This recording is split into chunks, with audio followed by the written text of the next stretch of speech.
Hello అండి, good evening. ఎండ చంపేస్తుందండి, అయినా కూడా మనం చేయాల్సిన మంచి పని చేయాలి కదా హెల్త్ గురించి. వాకింగ్ నేనైతే ఇప్పుడే ఇందిరా పార్క్ రావడం జరిగింది వాకింగ్ గురించి. మీరు కూడా వాకింగ్ షూస్ వేసుకొని వాకింగ్ బయలుదేరండి. అయితే ఎండాకాలం, వానకాలం, చలికాలం ఇవన్నీ కాలాలు ఏం చేయలేం, పుట్టినాం కాబట్టి ఈ కాలాలు అనేది భరించాల్సి వస్తుంది. అయితే చేయాల్సిన పని అయితే వాకింగ్ తప్పకుండా చేయాల్సిందే. ఇది చెప్పుకుంటూ ఇవాళ మంచి మాట ఏంటంటే, మన మెదడులో ఏది పడితే అది నెగిటివిటీ వేసుకుంటూ పోయినాం అనుకోండి, అంటే వేసుకుంటా అంటే ఇంటనే ఉంటాం కదా, మనుషులు మాట్లాడుతూ ఉంటారు, పాజిటివ్ మాట్లాడతారు, నెగిటివ్ మాట్లాడతారు.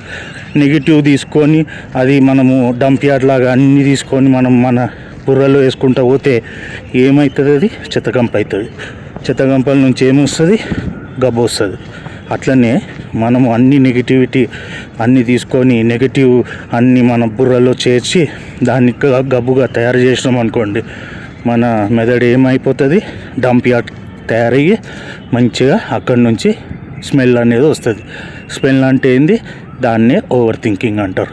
ఓవర్ థింకింగ్ ఎప్పుడైతే స్టార్ట్ అవుతుందో ఇక ఏముంటుంది, ఇక జీవితం అంతా ఇక మొదలవుతుంది, తాండవం ఆడిస్తుంది అనమాట. ఒక్క క్షణం ఓవర్ థింకింగ్ స్టార్ట్ అయిందనుకో, ఇక మైండ్ ఆడిచ్చే గేమ్ ఉంటుంది కదా, ప్రభుదేవ వేసే డ్యాన్స్ స్టెప్స్ కంటే కూడా సూపర్గా ఆడిపిస్తుంది మన మైండ్. కాబట్టి నెగిటివ్ థింకింగ్ని తగ్గించుకోవడానికి మనం చేయాల్సిన మంచి పని ఏంటంటే మెడిటేషన్ చేసుకుంటే దానివల్ల పాజిటివిటీ పెరుగుతుంది. ఎందుకు ఈ మాట అంటున్నా అంటే, నేను పర్సనల్గా అనుభవించి ఈ మాట చెప్తున్నా.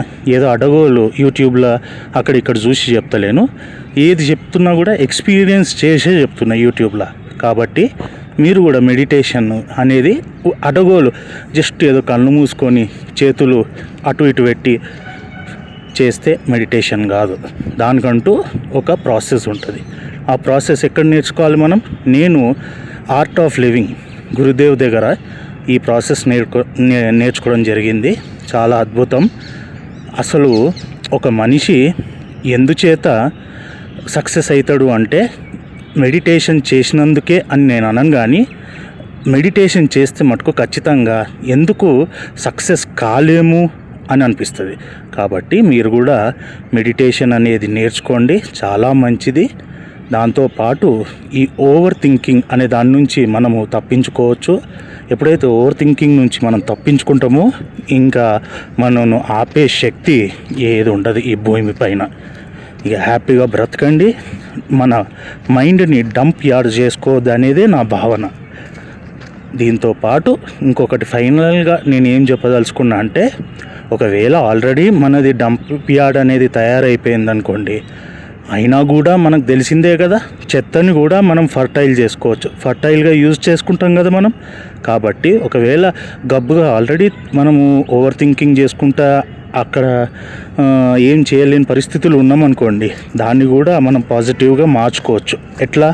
లెర్నింగ్ ద్వారా. అంటే మనలో ఏదైతే చెడు మనం తీసుకున్నామో అవన్నీ ఒక లెర్నింగ్ లాగా తీసుకొని దాని ద్వారా మనం ఒక పాజిటివ్ ఎనర్జీని క్రియేట్ చేసుకొని ఏదైతే తప్పుని మనం తీసుకున్నామో మళ్ళీ ఫ్యూచర్లో ఆ తప్పుని తీసుకోకుండా ఫ్యూచర్ని ఒక రియలిస్టిక్ సక్సెస్ రూట్ని ఎంచుకొని ఈ జీవితాన్ని, ఒకటే జీవితం మళ్ళీ మళ్ళీ రాదు.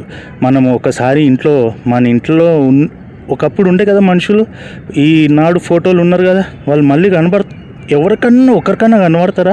ఈ భూమిపైన కనబడరు కదా. కాబట్టి మనం అర్థం చేసుకోవాలి, ఒక్కసారి ఇక్కడి నుంచి బాయ్ బాయ్ చెప్పినామంటే ఫైనల్ బాయ్ బాయ్ అది. కాబట్టి హ్యాపీగా బ్రతుకుదాము, పాజిటివ్గా బ్రతుకుదాము, నెగిటివ్కి గుడ్ బై చెప్పేద్దాం. దీంతో ఈరోజు ఈ వీడియోకి గుడ్ బై చెప్పుకుంటూ హ్యాపీగా బ్రతకడానికి ప్రయత్నిస్తాం. Good bye, take care.